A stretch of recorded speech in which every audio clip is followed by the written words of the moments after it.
NDA के अंदर या यूं कहें कि जदयू के अंदर सब कुछ ठीक ठाक नहीं चल रहा। मुख्यमंत्री नीतीश कुमार अपने दो पार्टी के बड़े नेताओं से खासा नाराज है। उनका कहना है कि जो सीटों का गठबंधन हुआ है इसमें 4-5 ऐसी सीटें हैं जो कि जदयू की परंपरागत सीट रही है और वो दूसरे पार्टी के खाते में चली गई है। नीतीश कुमार ने सख्त हिदायत देकर अपने दो मंत्रियों को कहा है कि या तो आप 4-5 सीटें जो है उसको वापस लाइए, उससे पहले कोई बातचीत नहीं हो गई। निश्चित रूप से मुख्यमंत्री नीतीश कुमार काफ़ी नाराज है और मुख्यमंत्री नीतीश कुमार ने ये बातें भी अपने दो सलाहकार और अपने दो विश्वसनीय पार्टी के बड़े नेताओं को कहा है कि बीजेपी को जाकर ये कहें कि चुनाव से पहले मुख्यमंत्री के चेहरे का ऐलान होगा, तभी आगे की बातचीत होगी। दूसरी तरफ यहाँ पर जमीन पर जो बैठे हुए नेता हैं उनका नाम है गोपाल मंडल। ये जदयू के विधायक हैं, 4 बार के विधायक हैं। आज ये मुख्यमंत्री नीतीश कुमार से मिलने आए थे लेकिन इन्हें इजाज़त नहीं मिली मुख्यमंत्री नीतीश कुमार से मिलने की। तब ये नाराज होकर मुख्यमंत्री आवास का जो मेन गेट है वहाँ पर ये ज़मीन पर बैठ गए हैं और इनका कहना है कि जब तक मुख्यमंत्री नीतीश कुमार से मुलाकात नहीं होगी तब तक वो यूं ही जमीन पर बैठे रहेंगे। कैमरामैन ऋषि के साथ सौरभ कुमार, पटना, न्यूज़ 24। रहीमन धागा प्रेम का मत तोड़ो छिटकाए, टूटे पर फिर ना जुड़े जुड़े गांठ पड़ जाए। आरजेडी नेता मनोज झा के इस ट्वीट से साफ हो गया कि कांग्रेस और आरजेडी के बीच सब कुछ सही नहीं है। फिर आज सुबह खबर आई कि कांग्रेस ने कहा है कि अगर उनके मन मुताबिक सीटें नहीं दी गई तो वो अकेले चुनाव लड़ने पर विचार कर सकती है। बिहार विधानसभा चुनाव के लिए तारीखों का ऐलान किया जा चुका है। इसके बाद राजनीतिक दल भी चुनावी मैदान में कूद चुके हैं। इस बार बिहार में राजद, कांग्रेस व अन्य दलों के महागठबंधन और भाजपा जनता दल यू वो और अन्य दलों के एनडीए गठबंधन के बीच मुकाबला है। एनडीए की ओर से सीट शेयरिंग के मुद्दे पर सहमति बना ली गई है। हालांकि महागठबंधन में अब तक सीट शेयरिंग का मुद्दा नहीं सुलझ पाया है। इस बीच सूत्रों ने जानकारी दी है कि कांग्रेस पार्टी बिहार में 61 सीटों पर चुनाव लड़ सकती है। सूत्रों ने सोमवार को जानकारी दी है कि बिहार विधानसभा चुनाव में महागठबंधन में कांग्रेस पार्टी को 61 सीटें मिलेंगी। सूत्रों ने यह भी बताया कि कांग्रेस और आरजेडी के बीच कोई विवाद नहीं है। इन दोनों दलों के बीच सीटों का बंटवारा हो गया है। मुद्दा सिर्फ राजद और अन्य सहयोगियों, वीआईपी जैसी पार्टियों और अन्य गठबंधन सहयोगियों के साथ है। माना जा रहा है कि सीट शेयरिंग की घोषणा मंगलवार को की जा सकती है। कैमरा पर्सन अभिनाथ के साथ रमन कुमार, दिल्ली, न्यूज़ 24। बिहार में दूसरे चरण के मतदान की भी अधिसूचना जारी हो चुकी है। इस बीच दोनों ही गठबंधनों में सीटों को लेकर फंसा हुआ पेच अभी तक सुलझ नहीं पाया है।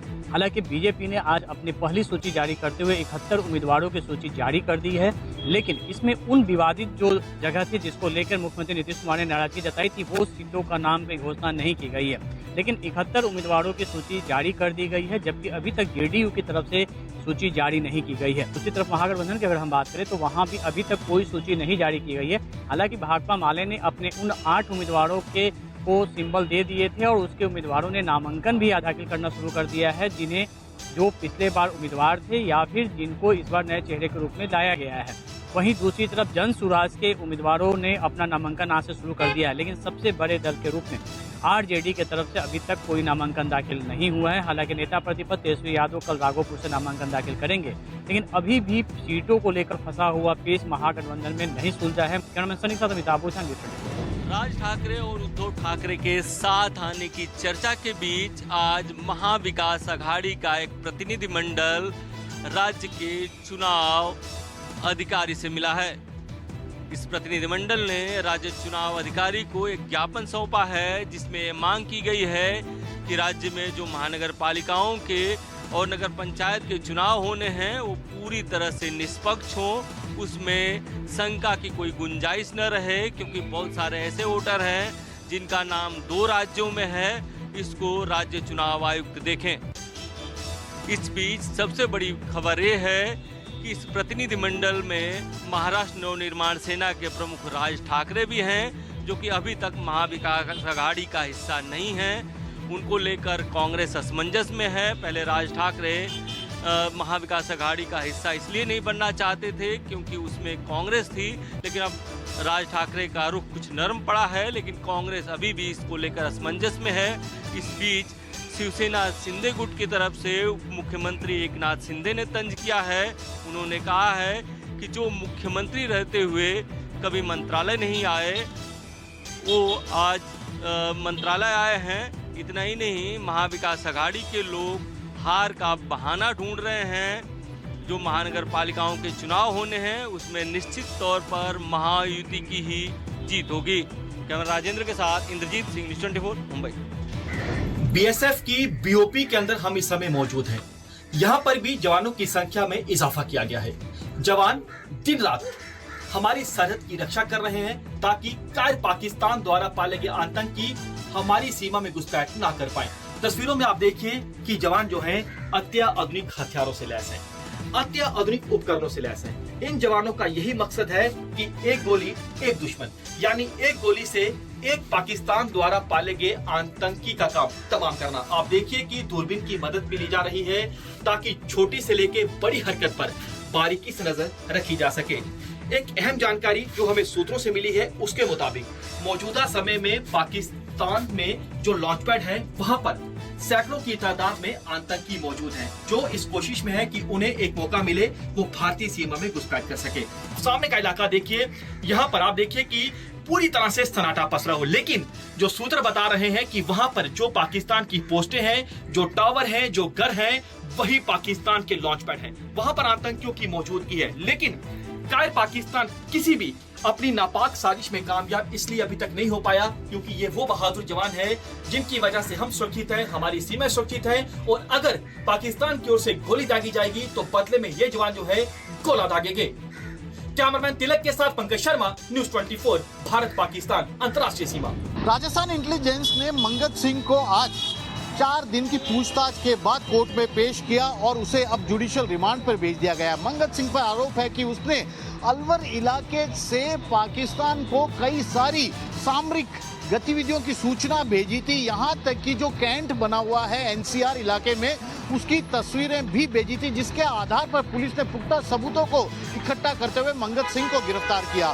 पिछले 4 दिनों से जिस तरीके से उसके साथ पूछताछ की जा रही है उसके दौरान कई बातें सामने आई, जिसमें बीएसएफ के एक जवान की भी बड़ी भूमिका सामने आई। किस तरह से मंगत सिंह ने खुद को सिद्ध पुरुष बताते हुए बीएसएफ के इस जवान को ट्रेस कर लिया था और अपने बातों में उलझाया था और तमाम बीएसएफ के अंदर की गतिविधियों को वह जानकारी के रूप में एकत्रित करके पाकिस्तान बैठे अपने आकाओं को पहुंचा देता था। यही नहीं, बीएसएफ के इस जवान ने ही आर्मी और बीएसएफ से जुड़े कई मूवमेंट की तस्वीरें भी मंगत सिंह को भेजी थी।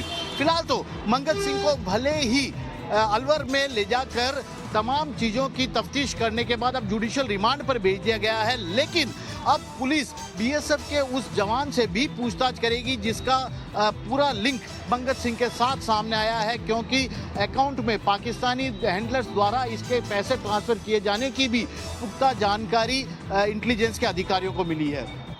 श्रीवत्सन, जयपुर, न्यूज़ 24। उत्तर प्रदेश के मुख्यमंत्री योगी आदित्यनाथ ने प्रदेश में काम करने वाले 15 लाख सरकारी कर्मचारियों को दिवाली गिफ्ट दिया है। दरअसल उत्तर प्रदेश की योगी आदित्यनाथ सरकार ने प्रदेश के 15 लाख सरकारी कर्मचारियों को बोनस देने का निर्णय लिया है। योगी ने कहा है कि ये निर्णय कर्मचारियों के परिश्रम निष्ठा के प्रति सरकार की सराहना का प्रतीक है। इस आदेश के बाद प्रत्येक पात्र कर्मचारी को 6,908 रुपए का लाभ मिलेगा। इस निर्णय से प्रदेश के करीब 15 लाख कर्मचारी लाभान्वित होंगे।